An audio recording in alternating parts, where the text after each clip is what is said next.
Fellow tennis nerds, I hope all is well. Choosing the right string is as difficult as choosing the right racket, and it makes as much of a difference. A racket and a string, they're about 50% each of what makes a difference in the setup, so the string is as important as the racket, and you need to make it kind of a perfect match to get the most out of your setup. And there are many things and many tips you can think about, and I'm trying to give you some in this video. If you're a bit lost on what string to use for your racket, maybe what tension, I hope this video can give you some advice. You might have noticed, for example, if you demo new rackets, that there's an old string in them, and that is of course an issue. Then you can't really give the racket its full review or full feeling of how it plays and so on, because the string is bad. And that's generally what I do when I get a demo racket. I try to restring if I can. I'm not sure if they always allow that, but for reviews, you know, you need to string with a string that you know and that you like. Otherwise, it's going to be hard to estimate the racket if you're testing your demoing. So that's generally good advice. You always test rackets with your string. You probably have a string that you really like, maybe several strings. Like in my case, I've tested hundreds of strings over the years. But there are a few key things that you need to think about when it comes to strings. And one is the type. Is it multifilament, gut, or monofilament, also called polyester, the most common string on the market? What shape does it have? Is it 8-sided, 6-sided, 4-sided? Is it round, which is perhaps the most common? Or is it maybe rough? Is it twisted? Is it triangular? There are different shapes that make some difference in playability. The color of the string, you can argue, makes some difference in playability. I would do that, but I know people working in string factories that would say it has like 0.0.0.0.1% difference. So we shouldn't get too bogged down into color. There's no scientific data backing up that the color makes a difference, but you do feel it. Maybe it's a mental thing because of the color, and we do react strong to colors, or it actually has a bit of a difference. Gauge, the thinner the string, the more spin you're getting, the more power you're getting out of the string, the lower the swing weight of your racket is. This is a good thing to know. Like the amount of string is going to be obviously reduced if you drop down in gauge, and you're going to have a lower swing weight. So if you're really keen on lowering the swing weight, you have a heavy racket, you want to make it feel lighter, a thinner gauge will help. So there are brands, not that many, but there are brands going even down to 1.05 gauge, which is very, very thin. So that's mainly Solinco that I've seen go that thin. And I've tried their Solinco Mac 10, their new string, softer string, in 115 gauge, and that played nicely. Cuts into the ball a bit more for more spin, the thin gauge, while the thick gauge, which is more common on the ATP tour, and that's a little bit more durable, of course, gives you a bit more control. There's more mass on the racket. Swing weight will naturally be higher. For the pros, that's obviously something that they know and that they put into their calculation in their rackets. But for you guys, it's good to keep in mind, if you're using a very thick string and you want a lighter racket, you can reduce it. And if you want more stability in the racket and a more solid feel, actually a thicker string can help a little bit at least. So that's gauge. And then one of the key factors that can change the playability completely is the tension. If you go very high in tension, you're going to have like a board, and you're going to have amazing control, but the comfort is not going to be great, and the power is not going to be great. But if you go lower in tension, you kind of open up the sweet spot, you have a nicer feel, more pocketing, but it's going to be tougher to control the ball. You might have a higher launch angle and a little bit more of an erratic response with a lower tension. You can learn to control it. You've seen pro players like Manarino, Kukushkin, and Jack Sock, before he started playing pickleball, that they play pretty low tensions. I mean, in Manarino's case, extremely low, and manage to control it depending on your style. So it's all about your personal style as well. This is more general information. It's not going to be always spot on what you need depending on how your game is, but I think you can learn something from it and maybe use something from it in your own tennis. Natural gut is still around on tour. It's been around for like 150 years or something like that, natural gut, and still used. Medvedev in the cross string now. Novak has been using it for a long time. Main string. Tommy Paul, younger generation, cross string, and so many natural gut hybrids on the pro tour. It's going to cost you more natural gut. It's a more expensive string, but it holds tension the best, and that is why it's still popular and why you still might want to give it a try. If you use a full bed of multifilament and you feel like they lose tension quickly, why not maybe splurge on a natural gut set and see if that makes a difference, because it should hold tension much better. It doesn't drop. Polyester strings drop tension really quickly, and then you need to restring them more often, but they are more durable overall. But that doesn't mean that it's a good idea to keep a polyester string in your racket for 6 months if you don't break it, because it's going to go dead and it's going to pick up some vibrations. It's not going to give you all these nice things that polyester strings give you, which is like snapback effect, where the strings snap out and then snap back to give you that extra spin, that extra dip in at the last second, playability, which is what we like from polyester strings. I'm not going to do a long part of this video dealing with multifilament strings. There are many good ones on the market. Technifiber are pretty strong in multifilament strings. Babolat, Wilson, Wilson NXT, Babolat XL. There are sometimes new additions. I haven't really noticed one that changes the playability. A multifilament is a string for you with arm issues. In general, I think you can use it up to a pretty high level. If you have any arm concerns, you can play with a multifilament string full bed. It's kind of old school. You're not going to get the spin and the bite, but it's going to be enough for most players to play, and it's going to harm your arm less. The poly strings are stiffer, firmer, and a little bit faster to go dead as well. So the multi you can play until it's unplayable or breaks, and it's not going to harm your arm. So that would be my recommendation. If you still want to use polyester strings and you have arm issues, then you would really need to look at the tension, really drop the tension, or at the racket, maybe go for a significantly arm-friendly racket, like one that's focused on arm comfort, like the Wilson Clash or some Prokenix racket that they use this kinetic tech for arm protection. And most brands today seem to have a bit of a focus on arm comfort, because they know there's been so many cases of tennis elbow, shoulder issues. Clash is, of course, one of our more unique rackets, and I would say one of the most unique rackets in the market. Yep. A concept all about flexibility and stability. When we set out to create Clash the first time around, we wanted to create a racket that would really hold and capture the ball in the strings, and then allow you to kind of puck it and place it where you want. So with Clash V3, we wanted to make sure we continued with that DNA of having an incredibly flexible racket with great stability, so you could hold the ball on the strings. Tennis is a physically demanding sport, and if you don't hit it clean, you're going to get a lot of shock, and then it's good to have some kind of vibration dampening. So pretty much any racket I try these days comes with some kind of vibration dampening, which I think is good. Of course, it can lead to over dampening, making too much of a muted feel, makes it difficult to feel the ball. But overall, it's a good thing if we can keep people more healthy. It is a magic string in many ways, as Andre Agassi once said when he started playing with Laxalon All the Power Big Banger. He got that fantastic control. He called it cheatalon because it felt like cheating. And you can get that experience if you would go from a multifilament to a polyester string, that the ball somehow dips in and you have that control where you can really swing out.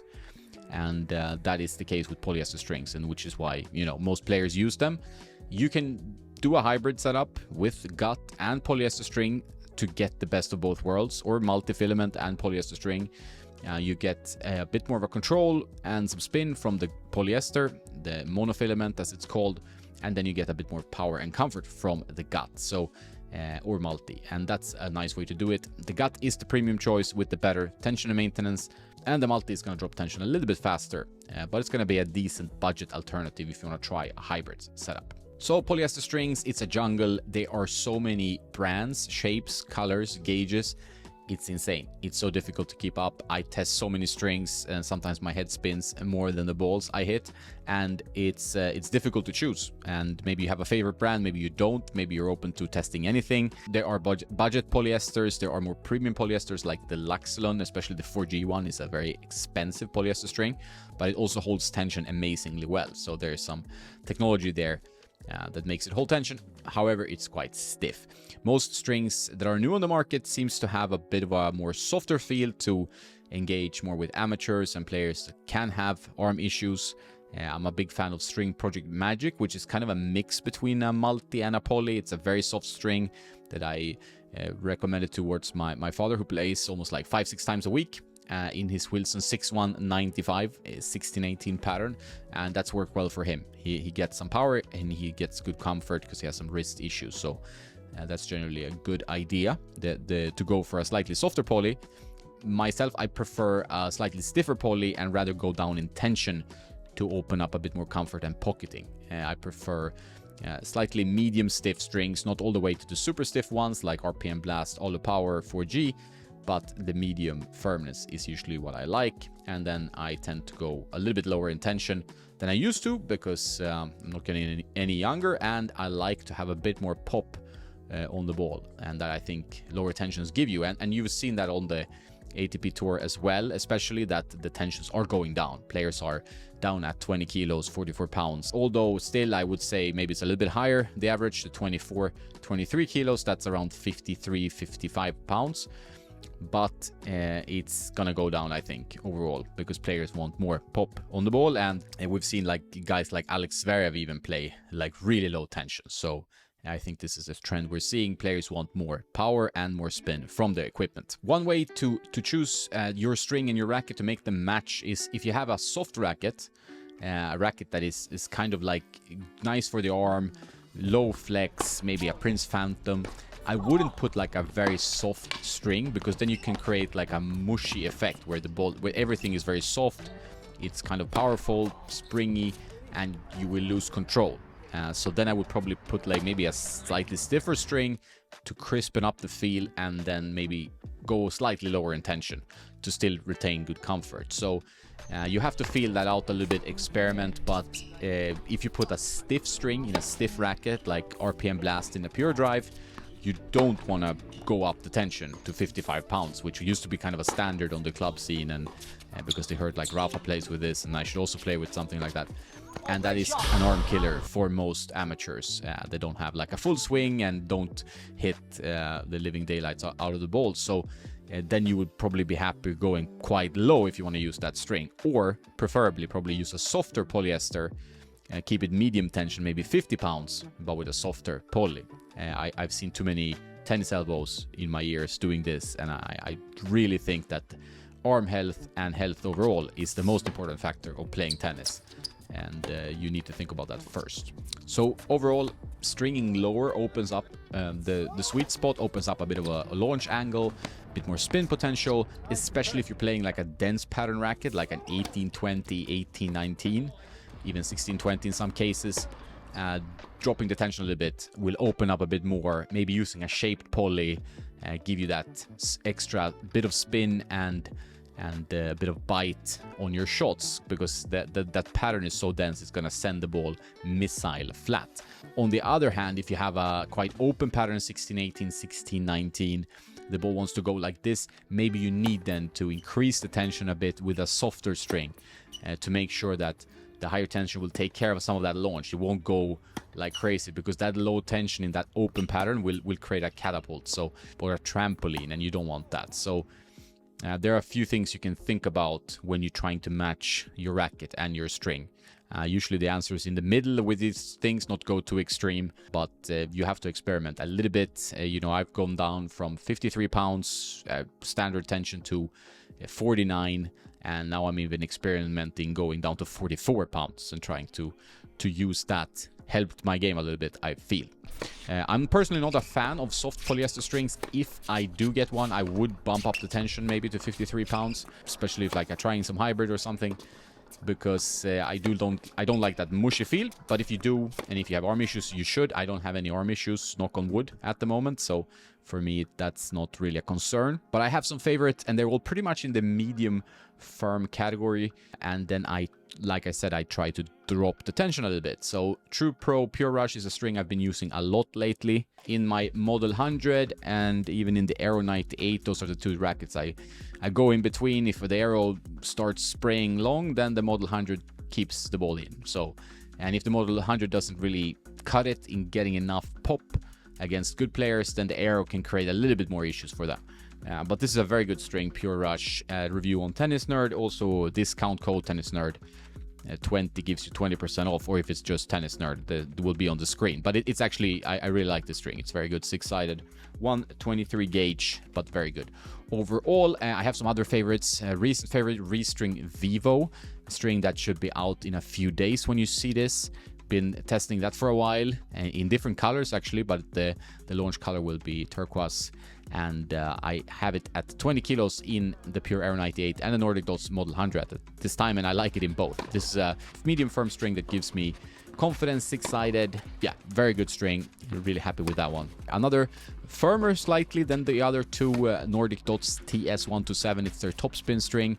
Really spin oriented, firm poly, has worked excellently in the Aero 98 to hold some of that power and explosivity in the frame back. So it's been working really well, probably the best for me in that racket so far. I'm trying to use slightly lower tension, but I used to use it at 49 pounds. But that's an excellent string. I prefer it more in the Aero, for example, than in the Model 100. So some rackets are suiting some strings better, which is why you need to experiment. But over the years, you build up a little bit of an idea of what can work where, you know. And that's why we have the consultation service if you need assistance in figuring that out. Tourline Otoro Spin is another good string that I've been playing. That's a slightly softer polyester that I've played in the Radical MP mainly, but in some other rackets as well, Pro Staffs and whatnot. It's a string I would use as a softer spin string in a more control-oriented racket, like these rackets that I mentioned. I would not put it maybe in the Aero unless I would bump up the tension a little bit. Tourline makes some great strings, but they tend to be a little bit on the softer side, I would say, except for the recent Otoro Tour. That is more of a firm string. Then that I could drop quite a bit in tension and still get control. It's their firmest string of the ones I've tried, at least. But Otoro Spin I prefer, and I would then bump up the tension a little bit. Exactly. It has the nice color also of Solinco Hyper-G Round, which is another favorite. I do like the round more than the shaped Hyper-G, which is the standard. It just gives you a little bit of a blend of everything, and still gives you good spin. I wouldn't say that shaped strings gives you loads more spin. It does bite into the ball a bit more, so maybe slightly better control at times, but then the shapes wear off a little bit. So round strings, shaped, it's a little bit matter of taste. It's not huge science behind that. Also a fan of the IsoSpeed strings, and the Blackfire S I think is my favorite from them. That's a pretty firm string as well. Talking about the slightly softer polyester strings, like Otoro Spin and Otoro in general from Tourline, I would say Solinco Mac 10. It's a nice string on the arm, gives you some pop and still some spin. A little bit too soft for me, I've noticed, but I still enjoy it a lot, even in 115 gauge. So this is a string I can recommend alongside the Otoro Spin. I think those strings are excellent competitors, and both excellent strings. If you want slightly more arm-friendly spin potential from a poly. I can also give you loads more string recommendations, having tried so many strings. As I said, String Project Magic for arm friendliness, but they also have a string called Armor, which is a little bit more control-oriented, but still not too firm on the arm. I like that one. Grapple Snake, I did not love their latest very, very, very extremely spin-oriented string, four-sided rough string called Aspera Triplum. Not a huge fan of that. I very much like their Tour M8, which is an 8-sided like RPM Blast, but not as stiff as that string, and has a nice colorway as well. So that string I really like. And I also enjoyed Dunlop Explosive Spin, which I put in the Essex rackets, and it worked really well. So there's many, many good strings out there. It's just about finding your range and maybe just buying a reel, you know, because with a reel you're saving money, of course, and now you can get great strings for like $100. You have a reel 200 meters. This is gonna last you 16 to 18 rackets depending on your model, and yeah, you will have a good time with that string. You don't need to consider that so much. If you're a very serious player, you have 4 different rackets, they're all matched, you might want to try have like 2 with standard tension, 1 with 1 kilo lower and 1 with 1 kilo more maybe. That would be my recommendation, depending on conditions, depending on how you feel on the day, making sure you can go up in control, up in tension, and go get more power with a slightly lower tension. It's generally the pro way of doing it, and quite nice even for amateurs playing club leagues and stuff like that.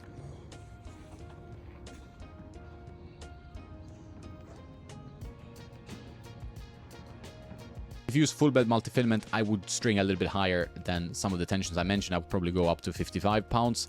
Depending on the racket, of course. If it's a 95 square inch, you could go lower than that. But if it's a 100 square inch, I think 55 pounds should be comfortable enough for most players. But multis are a little bit different than the polyesters.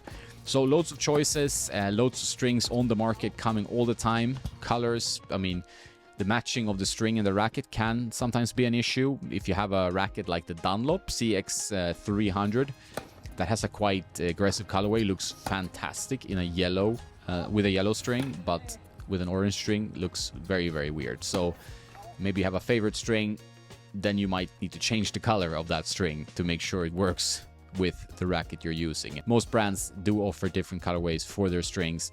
Polytor Pro is one example. Even Luxlon with All Power, it's silver, so it works pretty much everywhere, but they have tried with different colors like ocean blue and bronze over the years. So you can probably find a string that suits your racket as well. Is that important to you or not? Let me know in the comments. I hope you enjoyed the video. If you want to support us, use the affiliate links in the description to Tennis Warehouse, Tennis Warehouse Europe, Tennis Only, or any of the string brands mentioned. We have loads of deals for you, discounts and whatnot. Go to the deals page on tennisnerd.net. We also have loads of other content there, so check it out. Have a nice day now, and don't forget to play some tennis.